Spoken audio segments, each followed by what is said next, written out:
Good morning, good afternoon, good evening, wherever you're watching this video from. My name is Aching and welcome back to my YouTube channel.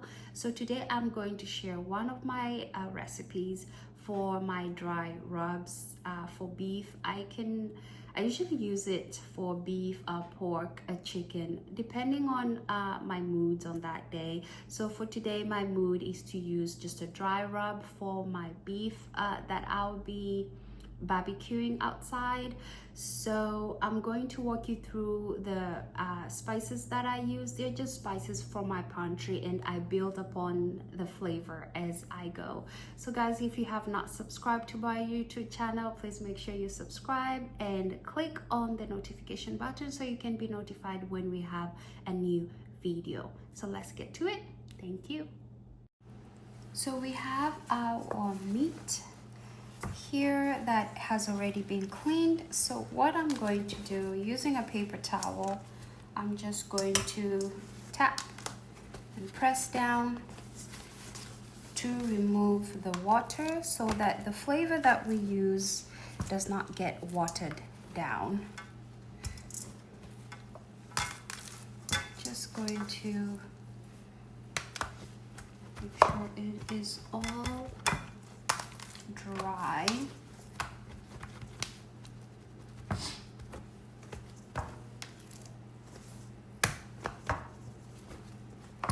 There we go. And I'm going to set this aside.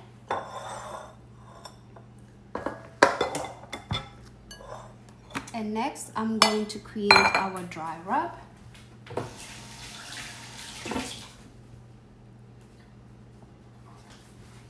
So I have Maggi. I always use Maggi cube. So what I'm going to do, I'm going to kind of break it down a little bit so that it can be smooth.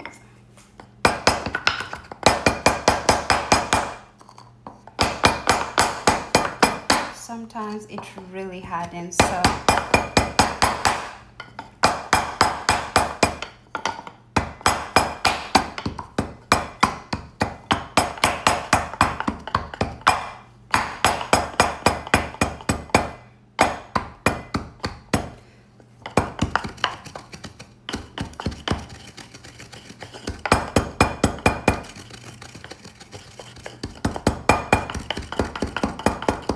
awesome.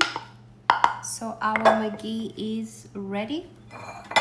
So in this bowl, I'm going to pour it, making sure, set that aside. So this rub is going to be a dry rub. I'm not going to use anything that is wet. So I'm going to follow with some black pepper. And I'm just eyeballing it, but I will say a teaspoon of black pepper, teaspoon of paprika, maybe a teaspoon and a half of paprika, depending on the amount of meat that you have. And I'm using this big bowl because I do not want to make a mess as I go. And this is ginger powder. I bought it from Kenya. I always love buying spices when I go to Kenya because the spices back home are just better. The flavor that it brings, it's so amazing. And then I'm going to proceed with adding some cayenne pepper. I love cayenne pepper for some heat.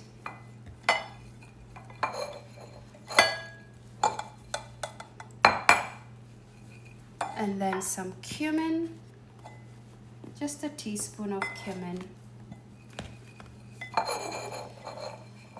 You cannot forget Slap Your Mama, the original blend, my favorite. You can see it is foaming, so I'm just going to taste what I have so far.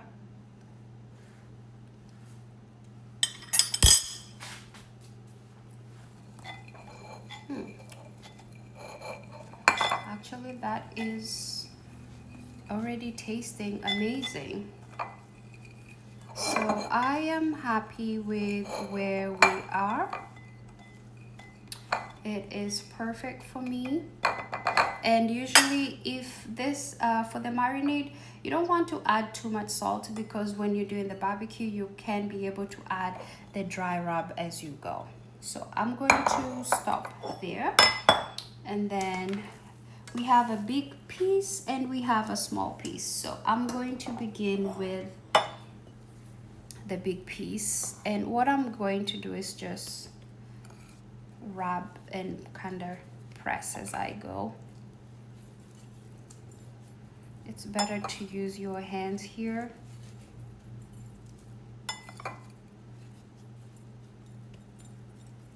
Just making sure all of the meat, all parts are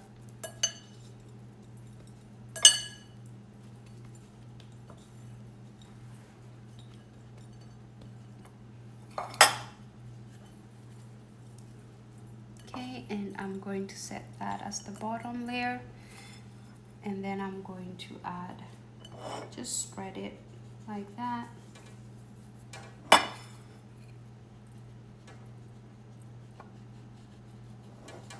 And then I'm going to press it.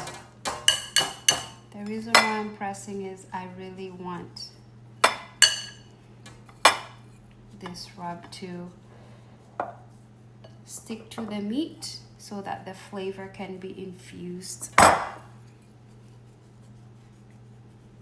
So I'm happy with that coverage, as you can see. So I'm going to proceed with the next one.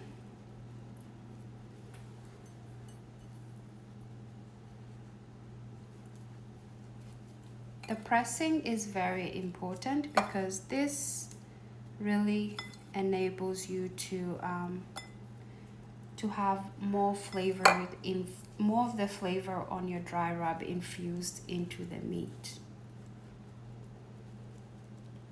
I'm going to press it there.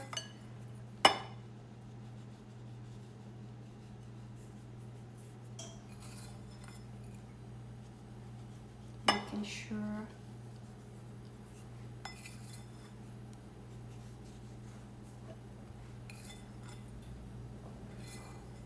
for me, I believe when it comes to marination, it's the most important step, because this is the step where the flavor, this is where you build the flavor to your whichever type of meat that you're preparing. So I usually just like taking my time, and I am happy with the coverage, as you can see.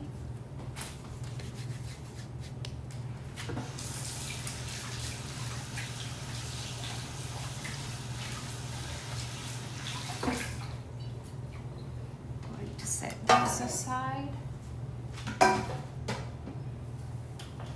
So here is our meat. It is evenly distributed, and what I'm going to do, I'm going to wrap it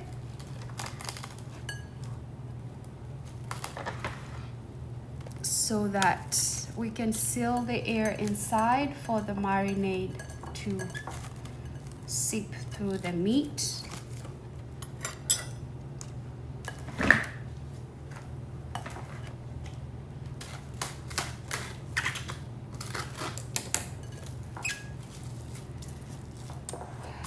Here we go. So we have our meat marinated with our dry rub that we just blended, and then we are going to place this in the fridge. You can let this sit for more than 24 hours. You can do 6 hours, 5, depending on the time that you have.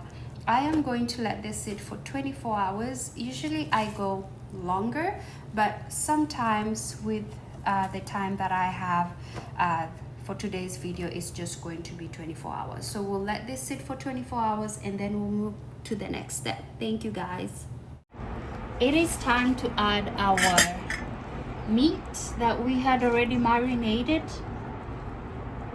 to our grill. As you can see, it's just the way it was marinated.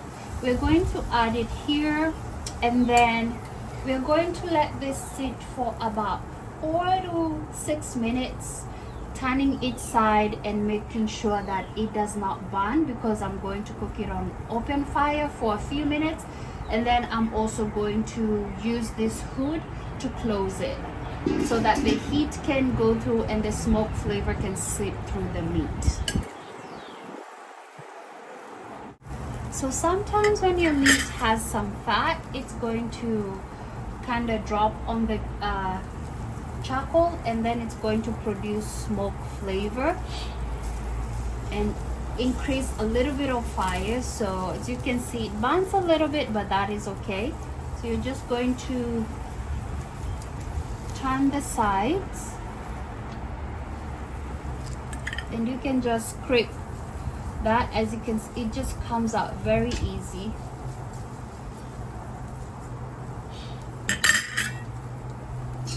As you can see, it comes out very easy. So what I'm going to do now, I'm going to cover our meat so that the smoke flavor can seep through the meat.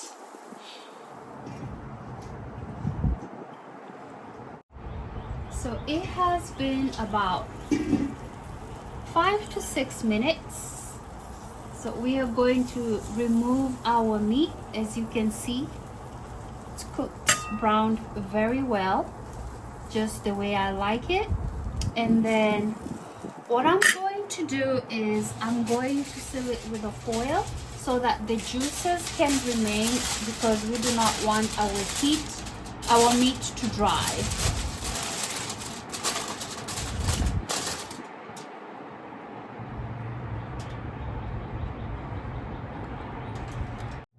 Our meat is ready. As you can see, guys, I just allowed the meat to rest a little bit so it can be juicy. We did not want any dry meat. So this is our result. Of course, I have my spicy sauce. If you have not watched my previous video of how I make my homemade spicy sauce, please go check it out. And yes, let me know, guys, if you enjoyed this recipe. Please do not forget to subscribe, and I'll see you on the next video. Thank you so much for your support.